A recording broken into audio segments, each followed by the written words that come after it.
Boys and girls, this is an episode you want to make sure you're watching and not listening to only on audio, because today we have Dara Jazzlyn here in our studio. Dara, welcome to the show. Awesome. Yay. Thank you so much for having me. I love this accent. Where are you from?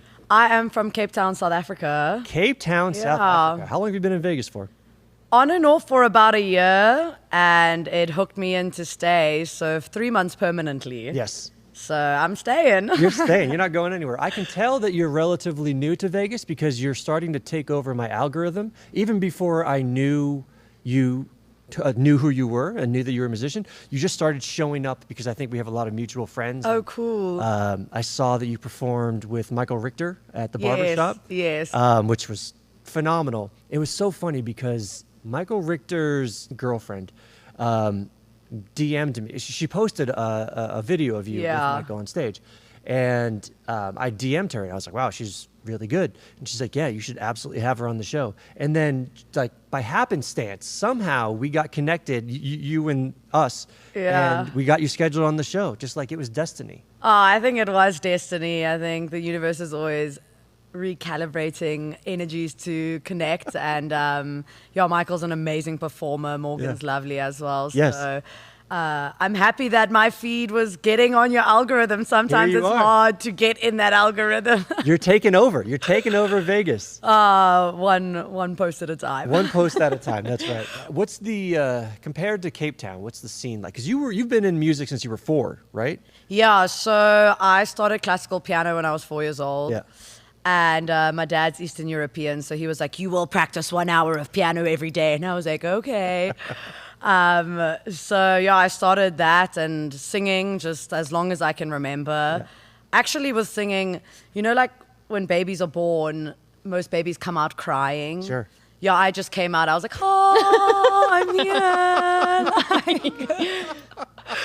So if people ask how long I've been singing, that's the story. That's a great story. I would tell that story all the time.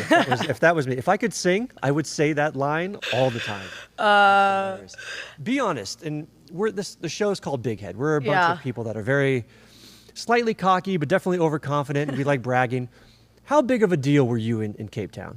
No, not that big of a deal. Oh, come on. I think you're bigger than you're letting on. No, definitely not that big of a deal. I think because it's a third world country, second world borderline, we have a lot of talented musicians. Like there's an incredible music scene there, but we just don't have the infrastructure for it. So that's obviously why I left and came to a place like Vegas, because there's infrastructure, there's budget, it's an operating industry. Yes. Whereas in South Africa, it's not. It's a very small operating, trying to be industry. Yeah. I could say it that way. Don't hate me, South Africans. I'm sorry.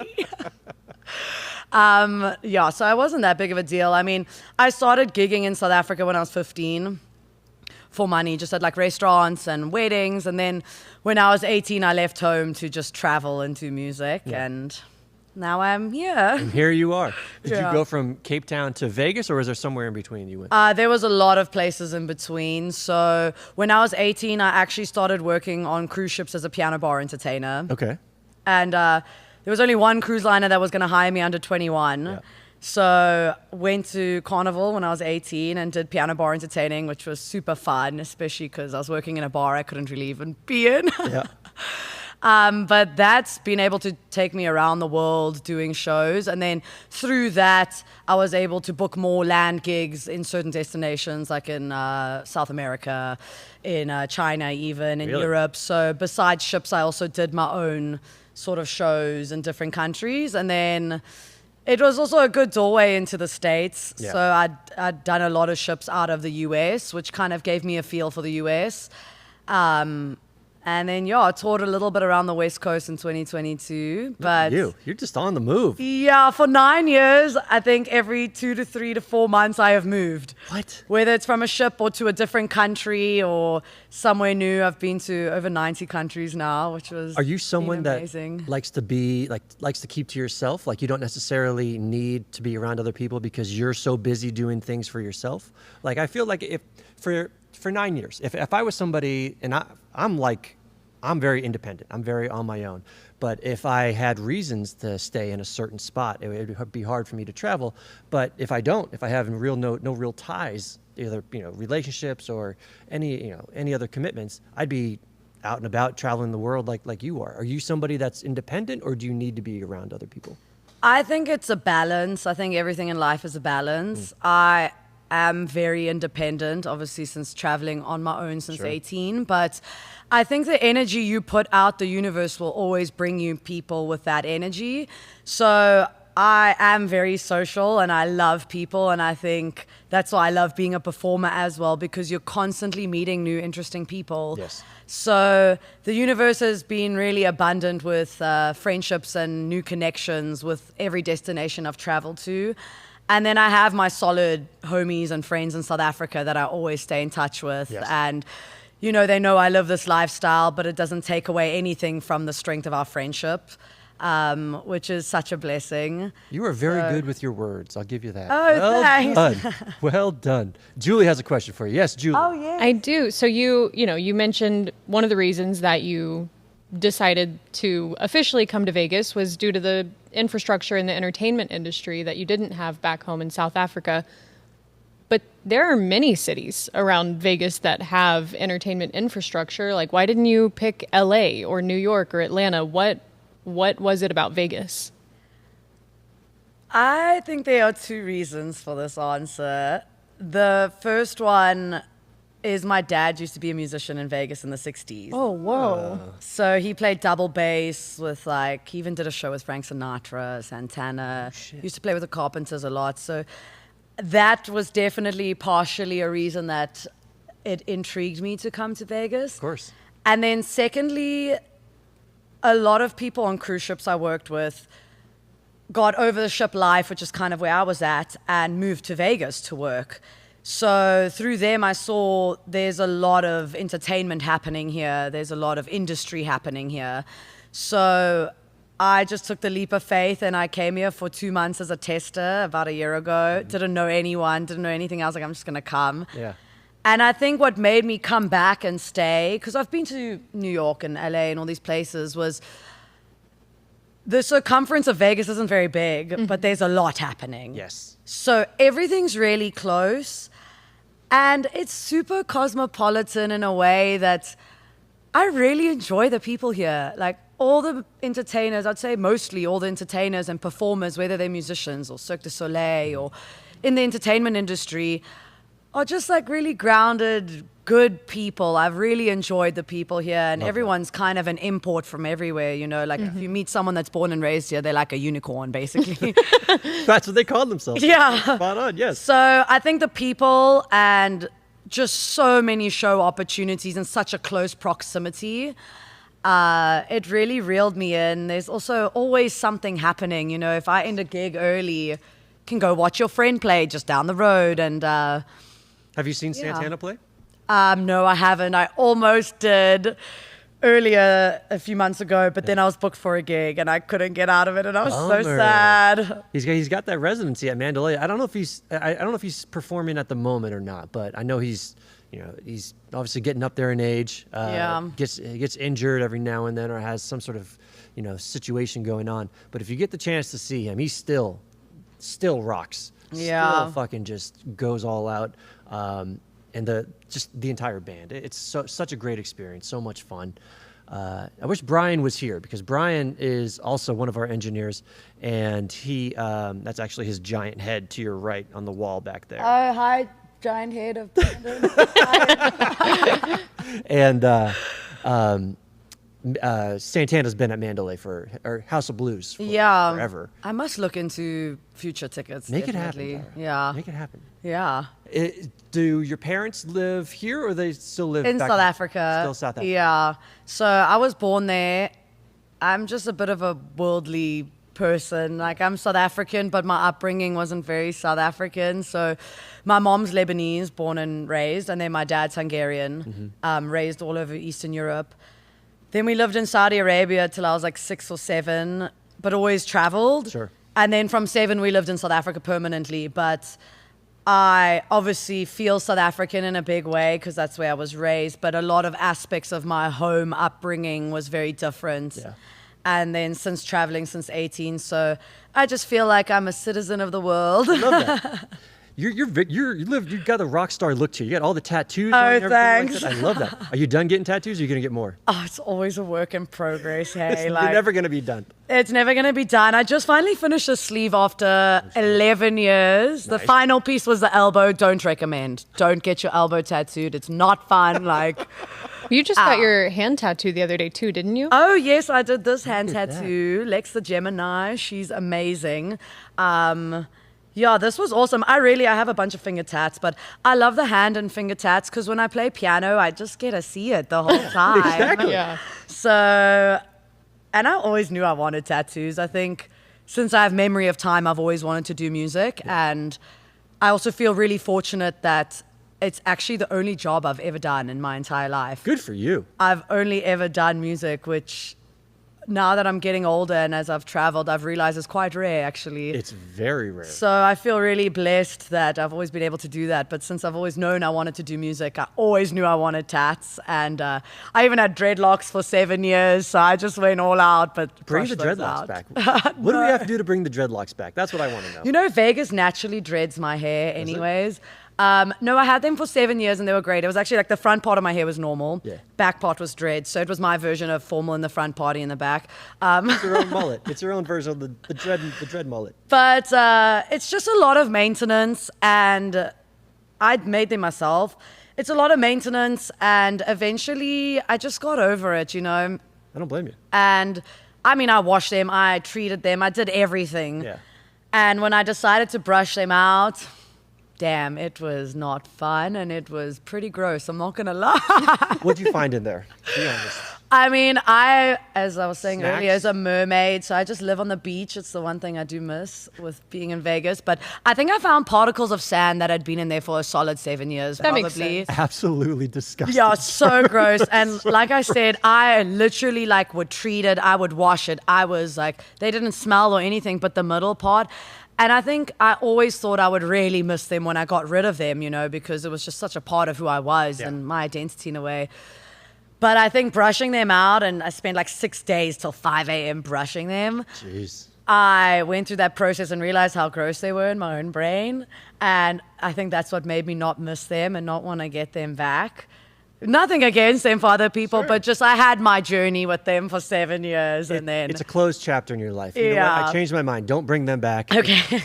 We've all moved past the dreads. I've moved past my dread phase. Julie has as well. Oh, you both had dreads? He didn't, but I did briefly. Did you? Yeah. No, I definitely did not. But I would love to see you in dreadlocks. I don't think there's any pictures of that. That was pre me having a cell phone. We're gonna work on that.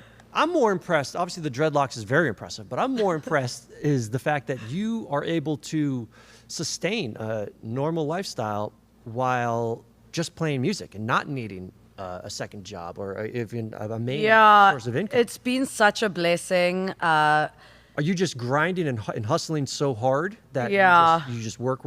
Yeah, I work a lot. It's been such a blessing. I think what reeled me into Vegas as well is that I can easily work 6 nights a week, sometimes 7, which is such a blessing. I enjoy working hard. Yeah. I think being South African, we're naturally hustlers because when you grow up in a third world country where everyone is just struggling to survive, it gives you that drive to really chase what you want and to make something of it. Sure. So even with cruise ships, I hounded them to get the contracts. Even with work here, I emailed, I think, all the places 5 times before they replied, you know.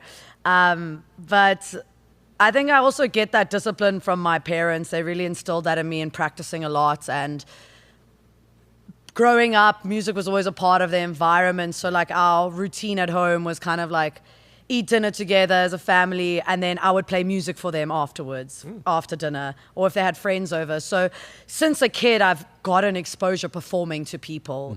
So it always felt like second nature to me.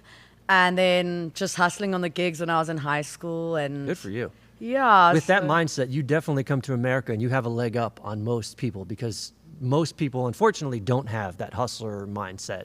Yeah. And it's as we continue to get older and we continue, more people are, getting jobs or needing to get jobs, that mindset is getting rarer and rarer. So it's great that you have that. Yeah, I think it's such a blessing. I've definitely noticed that it's more of a rare quality as time goes on. I think if you're really passionate about what you do and you really love what you do, you will find a way and you will find a drive to do it.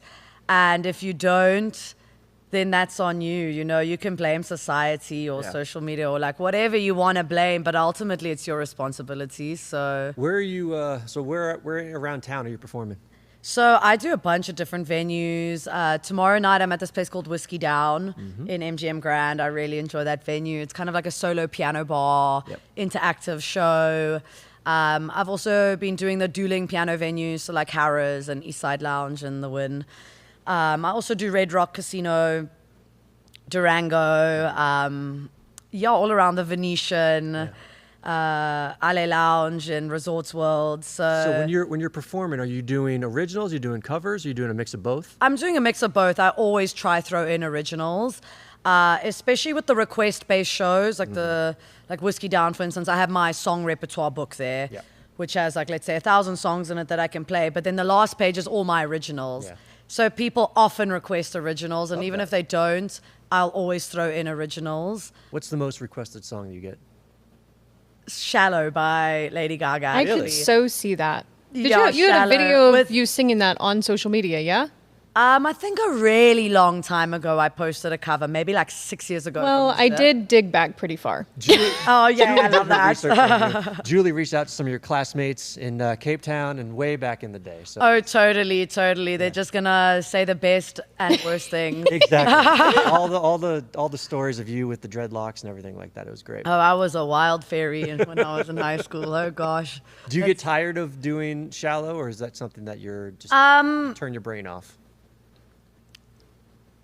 No, I don't. I think I always try do my own version to a degree of songs where it's still recognizable and people know what it is, but I'll do my own spin on it to make it my own.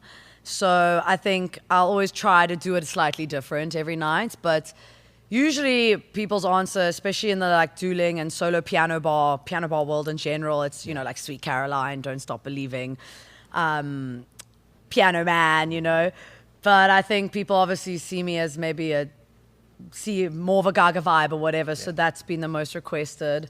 And then just her songs in general. I'd say a close runner-up is like Amy Winehouse music. Definitely gets requested a lot. Who's bigger in Capetown, Lady Gaga or Amy Winehouse? Oh, that's a good question. I think both are equally as big in different spheres. I mean, they do different genres of music. So I think both are big in different spheres. You really know 1,000 songs? You could perform 1,000 songs. Yeah, I do. I do. I'm like a jukebox, basically. You really are. Do you know, so I've always wondered this because when somebody requests a song, and it's in your book, but maybe it's a song that you performed once years ago. Do you remember it note for note, or do you kind of have an idea of how the song goes and you kind of play it on the keyboard somewhat and you kind of know, the lyrics? Like, what goes through your mind? Definitely a great example is that with so much music, there is the occasion that someone requests something that you literally haven't played in years. So with lyrics and melody, I always remember most of the time. Sure. I'd say 95% of the time how it goes. It's kind of a problem, but a good thing. Like I can listen to a song once and then it's stuck in my head and I know it. With the piano, for the most part, it's there, but sometimes you're kind of just improving and noodling. Yeah. At least the chord structure's there, but maybe it's not exactly how it is. Sure. But obviously with the integral piano songs, you have to do it how it is. Yes. And, like all the Billy Joel, Elton John, or even Gaga intros, it has to be exact. Mm-hmm.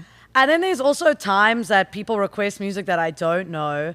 So then you just whip out your phone and listen to it, download it on your iPad and just play it on the spot, like sight read it on the spot. Insane. You can learn it that quickly, or at least get the idea that quickly? Yeah, you can. I think once you've done it for such a long time and for so many years, it becomes like a skill, a muscle memory. Yeah. So you can listen to it, and again, it's not going to be perfect because you just listen to it, but it is a cool skill and party trick, you could say. And even though you're not going to nail it, like 100%. People are just happy and impressed that you They're made the having a good effort time. to Exactly. even try. Like, yeah. That's so funny. Yeah. So tell me about some of your original music, because we were rocking out to your Spotify profile yesterday. The number one song you have on Spotify, I can't remember off the top of my head. I'm going to pull it up real quick here. Guys. Yeah. So bear with me, because I listened to this over and over and over again. It was Meant to Fly. Oh, cool. That's the one I wanted to do today. Is it actually, live. perfect? Amazing. Oh my God, it's destiny. Yeah, it is. I feel like the stars are aligning for all of us I here. dig it. Like, By the time you leave, I'm going to have dreadlocks. It's going to be incredible. amazing. I can do them for you. Yes, thank just you. like the one in the back. Or you can go unicorn horn style. Is that a thing? That's a thing. Just like one. I just want dreadlock, not dreadlocks. Exactly, just dreadlock.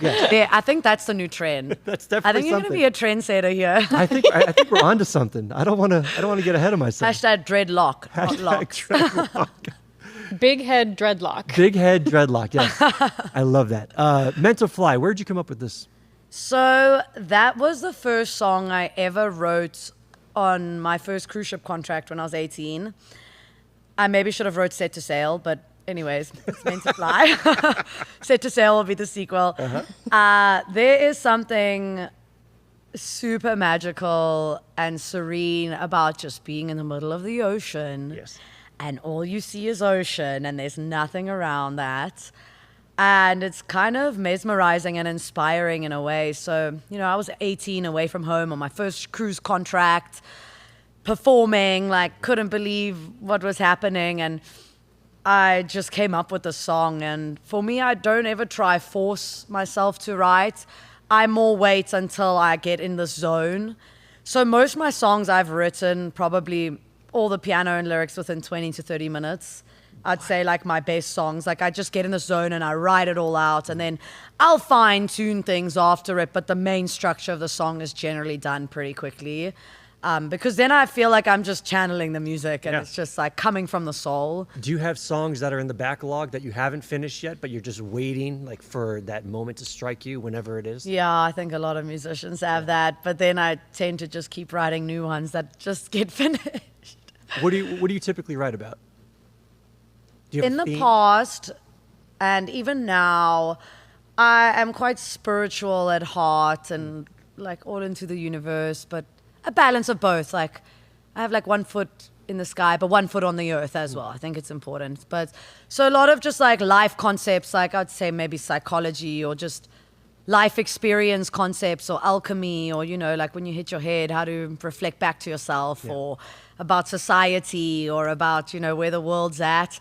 And then obviously love. I think everyone writes about love. Like my pickup line for a while was, "Don't break my heart, you'll make me famous." Write a song that's so good. Like, Holy shit! Well done. You're lucky I'm not a musician, because I would absolutely steal that, and I would say that to everybody I come across.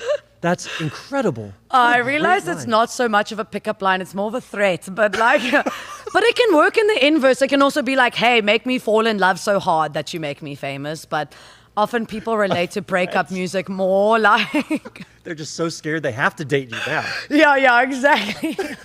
Holy shit. Are there any songs that you've written about love, or like at least Yeah, there's- heartbreak? Yeah, there's a few. There's one I wrote last year called Love Ghosts.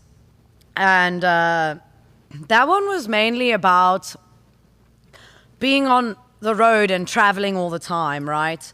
You meet incredible people that you have this incredible connection with. Yes. But you know that there's a time limit, right? And in that time limit, you either need to figure out if it's worth it to move across the world for this person and align your two very different lives, or to just enjoy it for what it is and enjoy the time you have. And often it's more the latter of like, okay, you just enjoy the time that it is. But I noticed what that created was like a lot of beautiful connections in my life, but then you get a lot of these love ghosts, it's like these beautiful connections you had, but then they just become ghosts in your life, and then it doesn't grow into anything more. But like in the song, I even say like, I'd rather have the experience than not have the experience at all. And even though you go into it knowing you're going to get heartbroken a bit, I still would rather have the experience and, learn. And I think every connection, whether it's a short or long-term relationship or connection, you learn from, and you learn about yourself and you grow.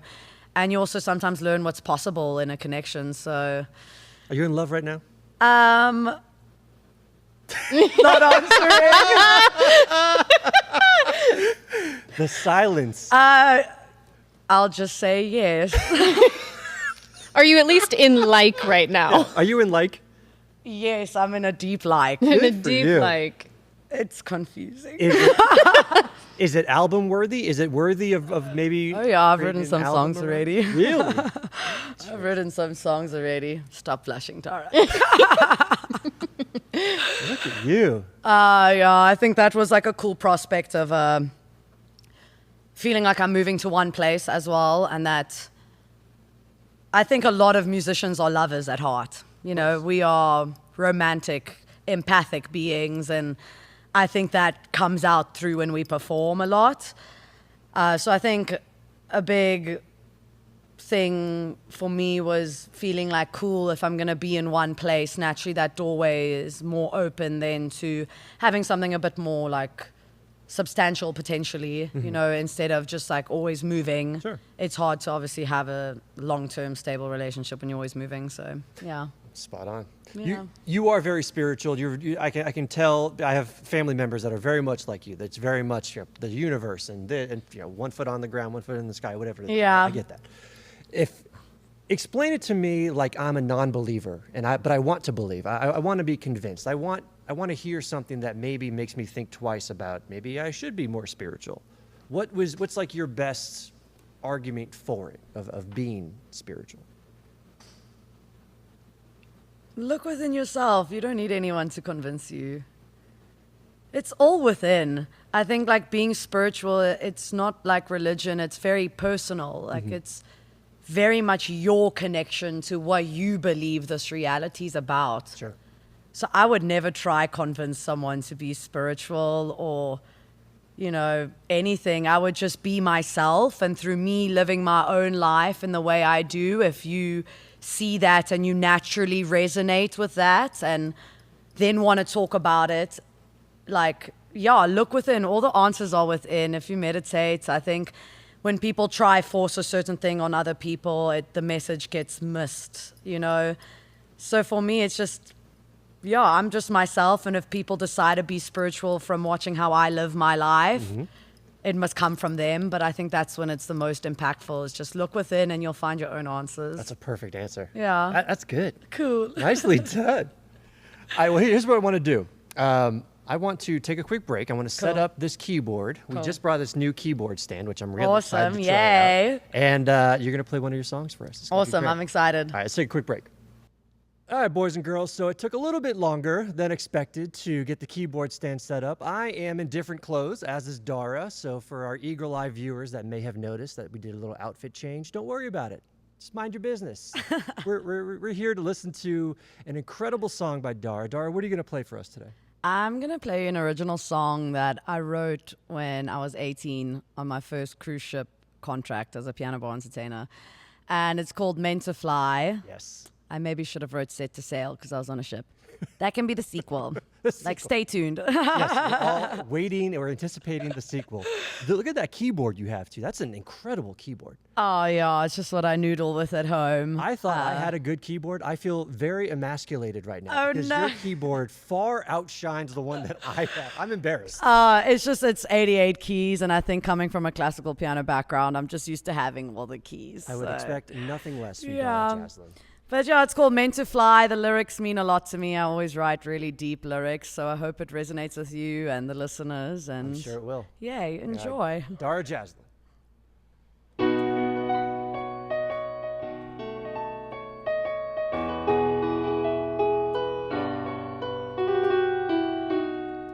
Listen here, I know something just ain't right. It's how we grow through the painful times, the fights or the flights.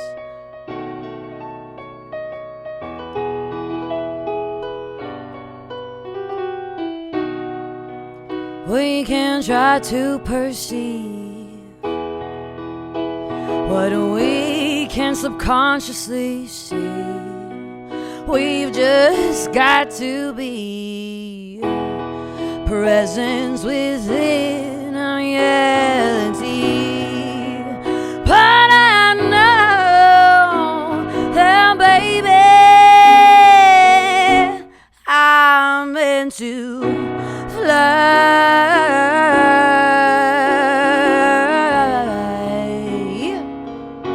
I'm meant to fly.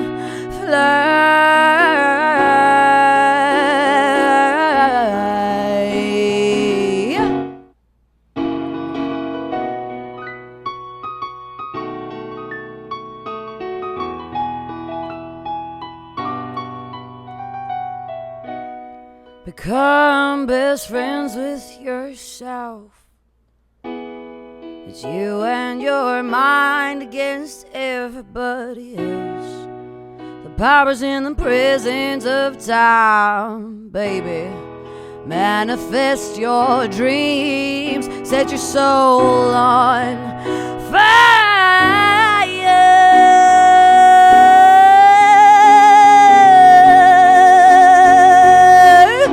You were born to fly,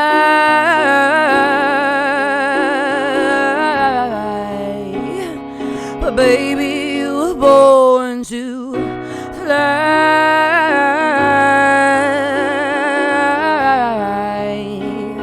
but baby, you were born to soar beyond the walls that you built up in your own mind. But baby, we are all meant to fly.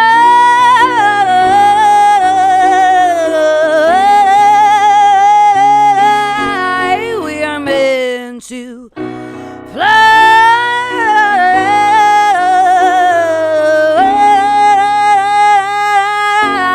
We are meant to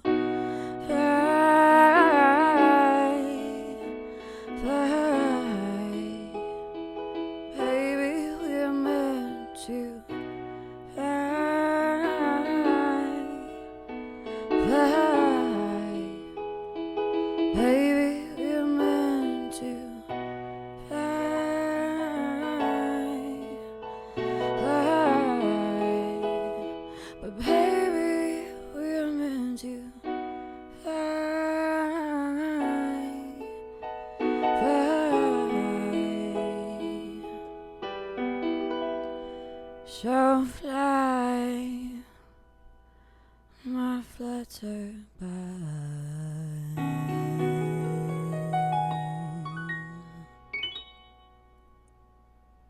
Incredible. Incredible. Oh, thank you. You are this performance right here is my new alarm clock. Like I'm gonna wake up to this every morning. It's such a great way to just kind of it soothes you in, and then you hit me hard right in the middle of the song with the long notes that you carry. It's so good. So good. What are you thinking of when you're performing a song like that and you're in it? What goes through your mind while you're performing? So it's quite a transcendental experience for me. Yeah. I very much get into the zone where like the world doesn't exist in a way, and I get into this space where I like truly feel like the music is channeling me. I'm not even like channeling the music. It's just the music coming through me. It's not even me. And I very much have like a movie playing in the theater of my mind, basically. Really? So growing up doing classical music, I would always learn the pieces and then play the whole piece with my eyes closed. Okay. And I would interpret like a whole movie scene that matched the music. And I kind of do that with my originals as well. Like I have this story that's like visually playing in my brain, and I kind of teleport to that place. And I just sit in that space of what the music and the visuals are for me. And yeah, that's where I go. For anybody that gets a chance to see Dara live, and she has the book of 1,000 songs, and 99% of them are covers, I assure you, nothing is going to be as good as these originals right here. So if you see her out in public, if you see her performing, go to the back page of the originals and absolutely request that song, because I could listen to that song every day. Oh, thank you so much. That means so much to me. I think originals are definitely my favorite thing to perform. People often ask, what do you enjoy performing most? And I think any artist that writes music will tell you it's their original. So I appreciate you saying that. Do you have any albums out or anything? I don't. I have a bunch of singles out though. And I'm working on a lot of single tracks this year as well. So they're not in an album form, but I think I have about 10 originals released already. And I'm planning to release at least 4 this year. I'm excited for that. Yeah. I'm very excited. Oh, thank you so much. Dara, you're a rock star. I appreciate you coming on. Tell us where people can find you on socials. Awesome. So you can find me at Dara Jazzlyn on Instagram, YouTube, Apple Music, Spotify, all the above, Facebook, Book of Face, Gram of Insta, Tube of You. Just Dara Jazzlyn, so like jazz music, Lyn. I love that. Where'd you get Jazzlyn? You have an animal named Jazzlyn too, is that right? Yes, so okay, it was a nickname growing up because I just always loved jazz music, right? So it became a nickname, and then I was really young and I was like, oh, my first daughter is going to be called Jazzlyn, right? And then I got a cat and I was like, no, okay, I'm going to name my cat Jazzlyn. And then when I was 18, before I left home to travel and do music, I was like, okay, well, I need a stage name because my real last name's Steingazner because my father's Hungarian. So if I was like, hi, I'm Dara Steingazner, find me online, people would be like, what? Good luck finding you on Instagram with that. Yeah, so then I was like, you know what? I'm just going to hijack the name Jazzlyn because I really liked it and I feel like it has a nice flow to it, Dara Jazzlyn. And it's yours. Yeah, it's you. And I can always be like, show me your Jazzlyn hands.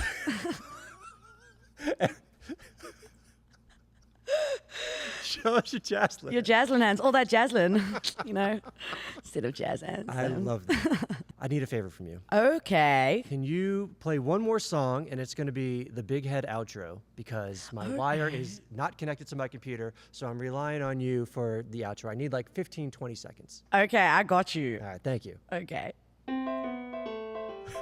Well, boys and girls, it was one hell of an episode with Dara Jazzlyn. Dara, you're a rock star. We love you. And we're excited to see you live. Check new episodes each week on heybighead.com. We'll see you next week. Yeah. Nicely done.